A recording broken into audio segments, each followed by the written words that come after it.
Warning, this video may contain spoilers for late parts in the game. If you plan on playing this at some point, turn back now. You have been warned.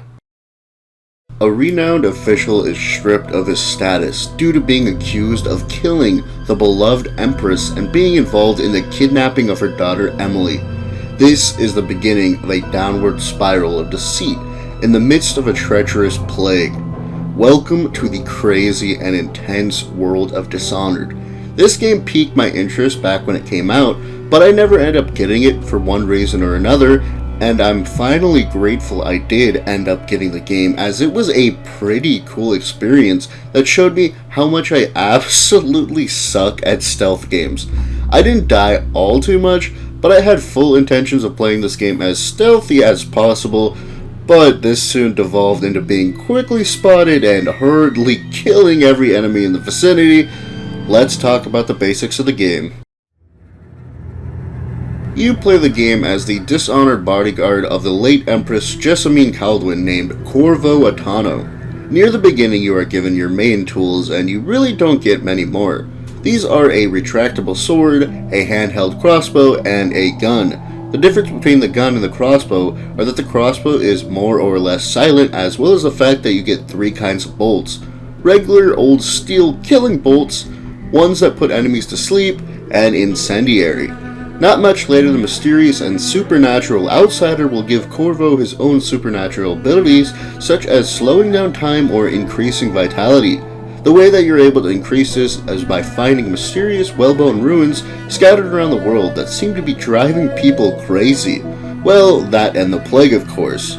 More items you'll be locating that are pretty helpful are the bone charms, with the max equipable being 10, giving Corvo status boosts in a wide variety of options like increased swim speed or gaining mana from drinking faucets.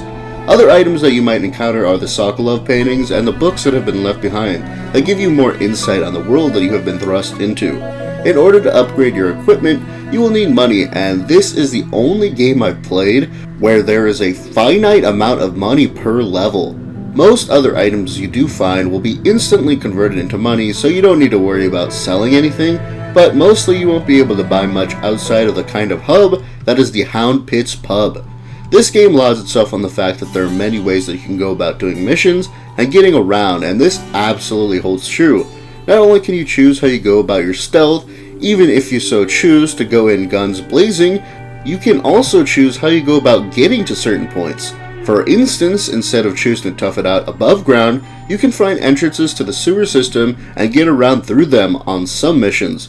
Alternatively, you can choose to scale the rooftops with the blink ability in order to gain better vantage points and avoid the guards that way.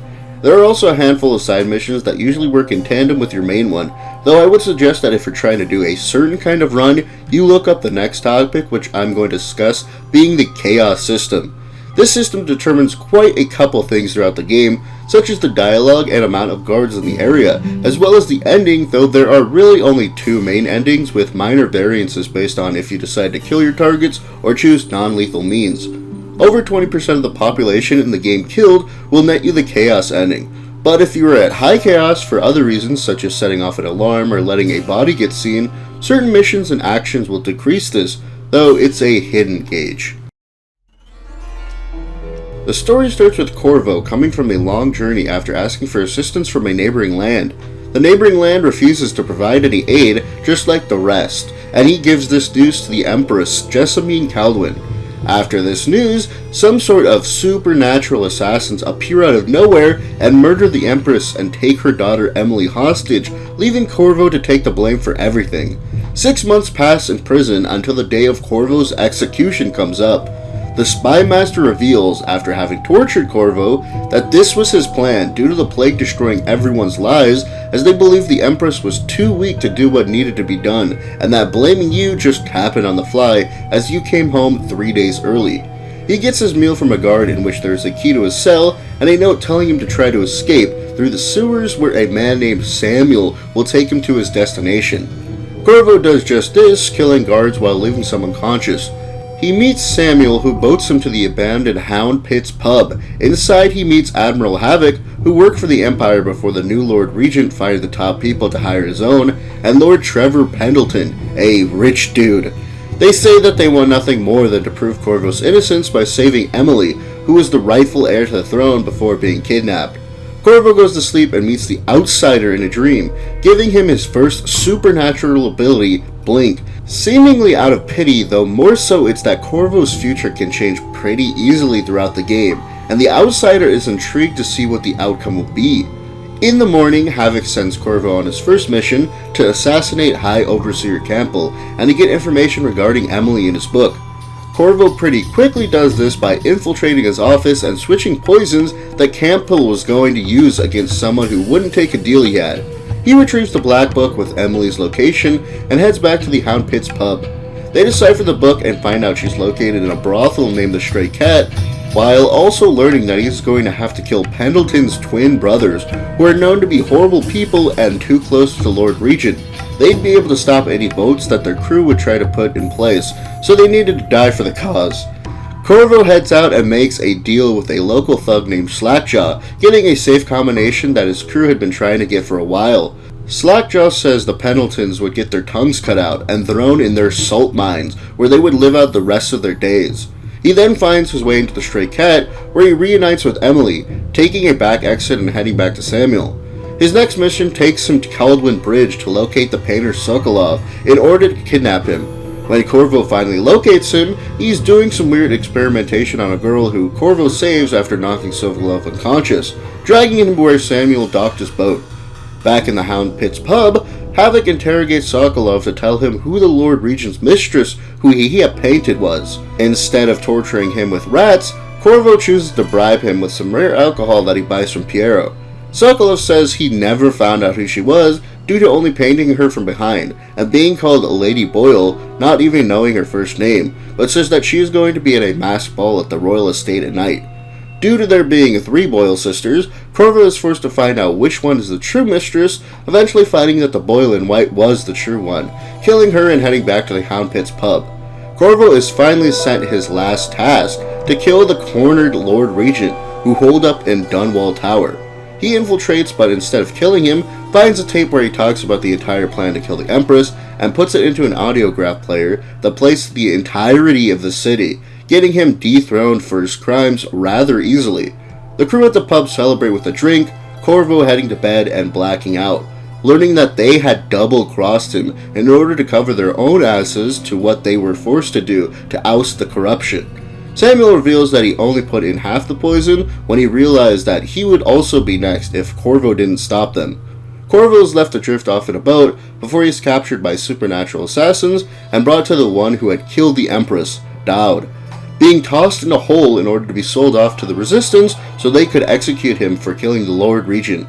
He escapes and shows who is the better assassin by stealing directly from Dowd's pockets without him noticing and stealing a key to the flooded district. From there, he is able to reach the Hound Pit's pub again, meeting Cecilia, who reveals that Havoc lined everyone up and executed almost everyone except Cecilia, Piero, and Sokolov, who barricaded Piero's workshop as they had been tasked by Havoc to make an arc pylon, which Corvo helps finish before using it to kill all the guards in the vicinity and meeting up with Samuel, who takes him to his final destination, King Sparrow Isle, where the 3 assholes who are now in power have decided to hide in fear of Corvo.